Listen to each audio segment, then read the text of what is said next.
Hey, welcome back, my friends. Welcome back. Scotty the Trucker coming to you from the Pittston terminal. Although this video isn't about that. Just gonna try to catch you up. I've got so much to cover. Gonna have to probably be judicious in what I say and don't say. Not that there's any secrets. It's just too much to cover. So I'll hit the high points. Again, sorry it's taken me so long.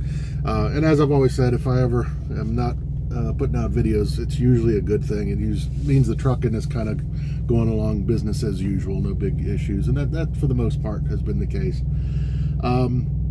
First thing, before I get started, I wanted to give a shout out, or at least I guess you call a recommendation, or I guess that's it, to anyone who is in the, I don't remember exactly where it was. It's like central New York State. I got the address here, and I'll show a couple pictures of the place. It's a washout, a little, non-chain washout.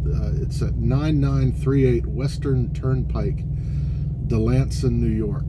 It's called the Ultimate Wishy Wash. And I just, I've been to a bunch of these places, and this one was particularly good. I was really pleased with it. And you'll see from the picture, it's just a little place. It has one bay. It has a pet washing station if you need that.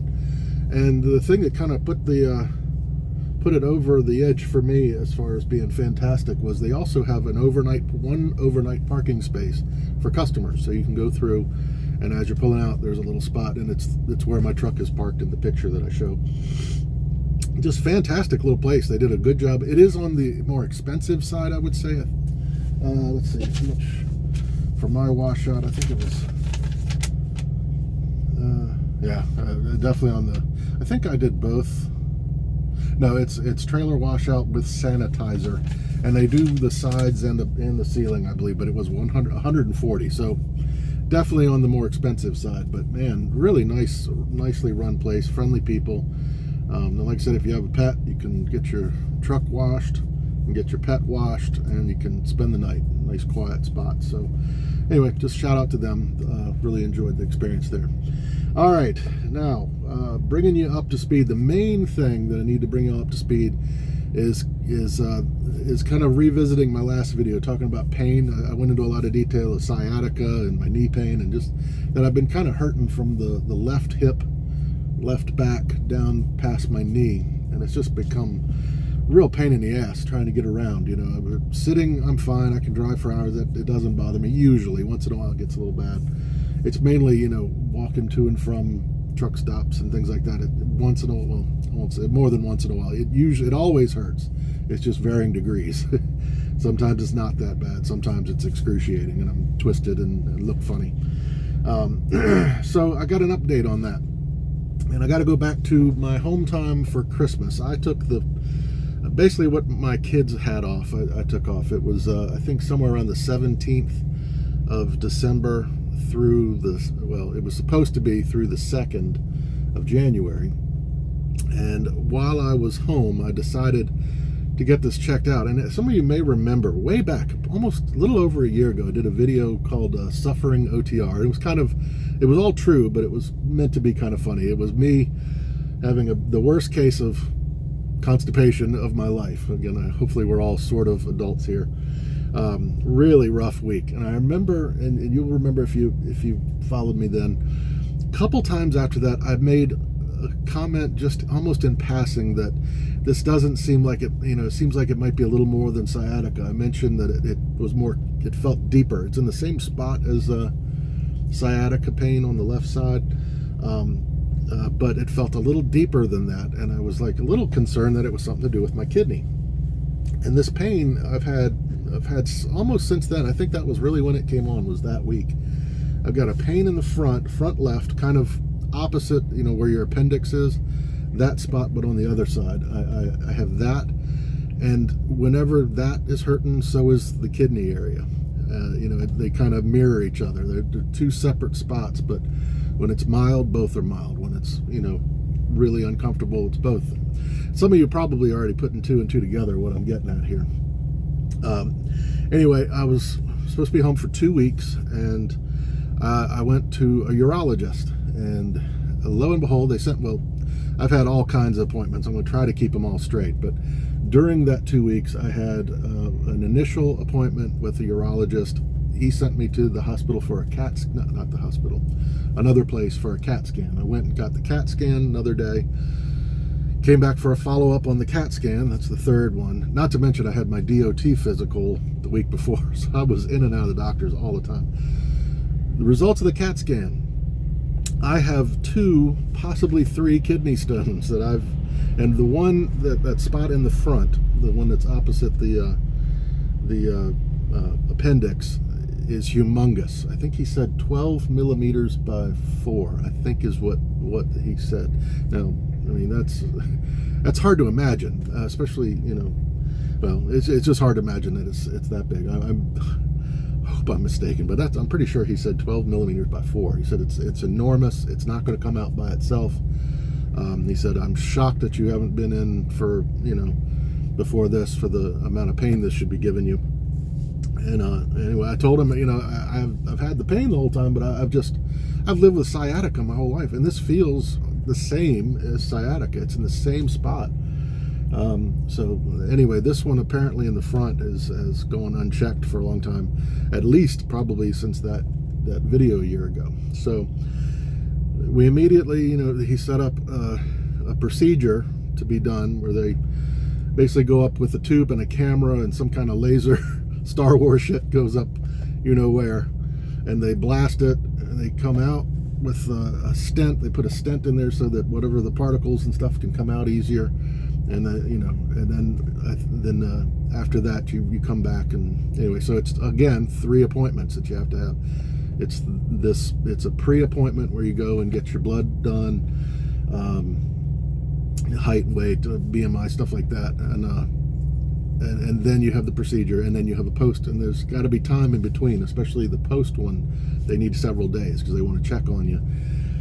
So this extended my Christmas. The plan for this, I had gotten these appointments, which was going to basically put me just at the month mark, which those of you that drive know that's D-Day for this. You can't be out a month, and if you are, no matter what the reason, it starts causing problems. So, but I had worked it out with dispatch that I could jam all of this in and just make it. It was like I had 1 extra day, but that was the plan.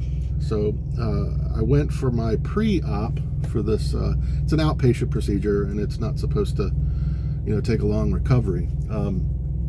But anyway, I went to my pre-op. And at that one, basically they take your height and weight, and they were about to do my, I'd already done a thing by phone, so I'd answered a whole bunch of questions. Anyway, long story short, I got to kind of cruise through this. They putting all that stuff together. I'm fairly healthy, not physically, yes, I'm overweight and everything, but I've always said, at least so far, knock on plastic, that internally, all my numbers are pretty good. I don't have, high blood pressure. I have great blood pressure. I don't have cholesterol problems, blah, blah, blah. I'm not pre-diabetic, none of that stuff. But I am large, and I do have sleep apnea. And so they assessed all this and kind of came to the conclusion that they didn't want to do it at that facility. They wanted to do it in a hospital location, just in case there's complications while I'm under, which basically made all the subsequent procedure appointment and the post-op that got deleted because I now needed to reschedule for the hospital. So when that came about, they couldn't do that the same day, so it was going to be pushed a little further. So I had to make the call. It really wasn't a decision, to hem and haw over. I had to do it. I told them I need to push this out at least 2 to 3 weeks. I need to get back out and work a little bit, and then come back home, where I break this month rule. I don't know the exact law or whatever, and it's it was explained. It's not a prime rule. It's to do with DOT. And you can't be not driving for a month. I didn't do my research on that. It doesn't frankly interest me at the moment. But long story short, I couldn't stay out. I couldn't extend it that much longer. Not to mention, everybody knows that you're not making money when you're not rolling. And I'm already I think my Christmas with those extra appointments, I up into that pre-op, it extended my Christmas break another week. So I think I'm at roughly 3 weeks out, no pay coming in. I make the call. I get dispatched that I'm going to go out for 3 weeks and then come back. I had rescheduled my appointments for the hospital. So that's where I'm at now. I've been out for a little over a week since the Christmas break. And things have been going pretty well. I've had a few little weird things happen this time out. Got stuck on a mountain once. That was new. I had a receiver. I think it's receiver. Yeah, I believe so. Receiver in the middle of the mountains, and it started snowing pretty heavily. Sorry, someone's honking. I think they got their panic thing on. That happened to me last night.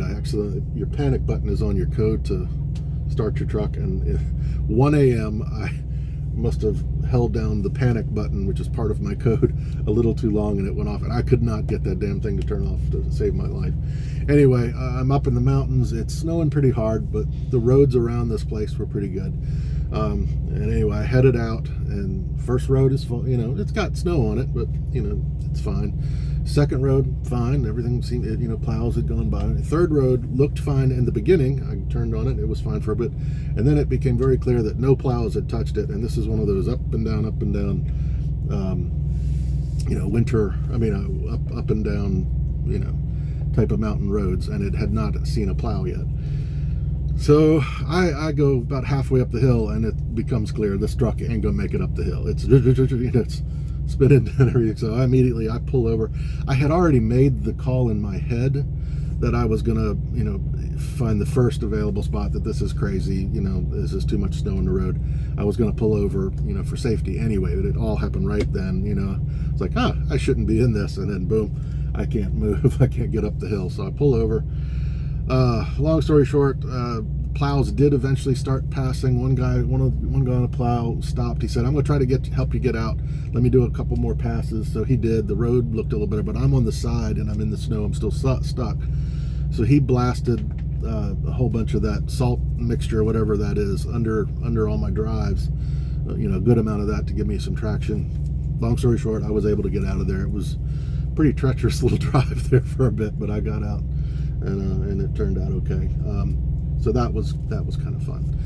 So that's what I'm looking at. I've got, let's see, my appointment, my new pre-appointment, I believe, is the 1st or 2nd of February. I go back home on the 30th, and I'll be out for 2 weeks for pre-appointment, procedure, and a post-appointment, and then a day of recovery. It's supposed to be like almost immediate recovery, but I wanted to give it a day. They said there'll be some discomfort as some of these pieces come out, but it shouldn't be anything more than what I've already been dealing with. So that's my pain update. So all my talk about my wonderful little home remedies for sciatica, which I talked about. This is one of my greats for sciatica. You put it back here, and this ain't gonna help kidney stones, but I do also have sciatica still. It's going to be interesting to know how much of all this crap that I'm feeling on my left side is kidney stone and how much is sciatica. Either way, I think it's going to be a great relief. And expensive, man. That's going to be like five weeks off out of 8. That's tough. Thank God I was saving up. It's going to be tight no matter what. There's no getting around it. This is a setback.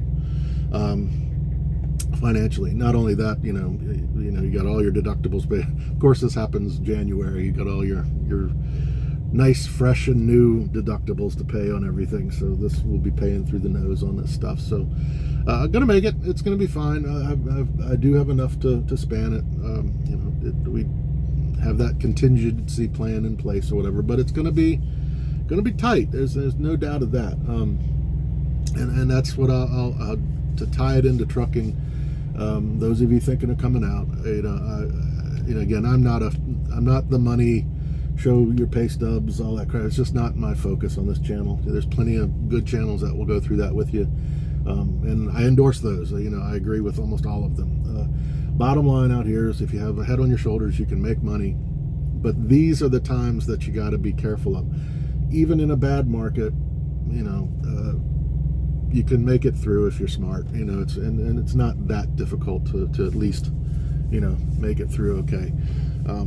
What you got to be prepared for is things like this, the unforeseen setback, you know, weeks out that you didn't plan on being out. So anyway, I think I'll call it there. Again, I'm in Pittston. I was here. I am getting some work done. They're about to call me any minute now, so I may have to cut away real quick if I get a call. I'm the next in line for some work. I did. It's just your regular maintenance stuff. Nothing's wrong with the truck. They just filters, and I think my APU needs an update, and chassis lube, that kind of stuff. And I'm next in line. What was I saying? Oh, why I'm here though? It wasn't for that. I'm doing that because I happen to be here anyway. I had a load going from where was I?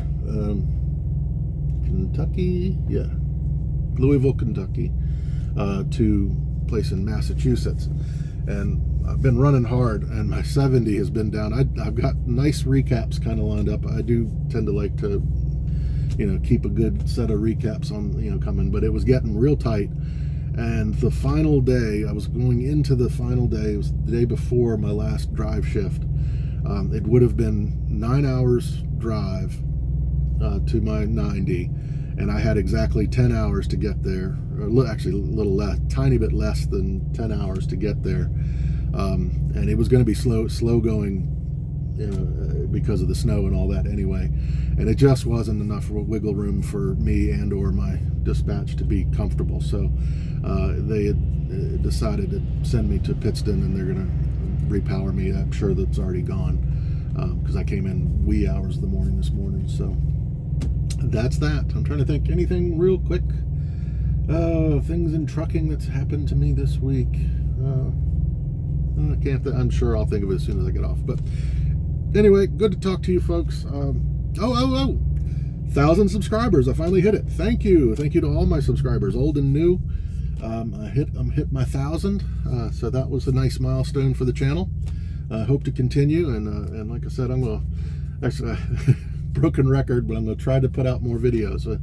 It's just like I said, when things are rolling well, it's you know, it's easy to make videos when things aren't going well. You got plenty to talk about, but when things are going well, you know, YouTube almost, you know, not that I don't start to miss you guys, but you know, it becomes a little bit more of an afterthought when things are going great and you're enjoying yourself, and you know, that kind of thing. So I'm going to try to do better, but I've said that before.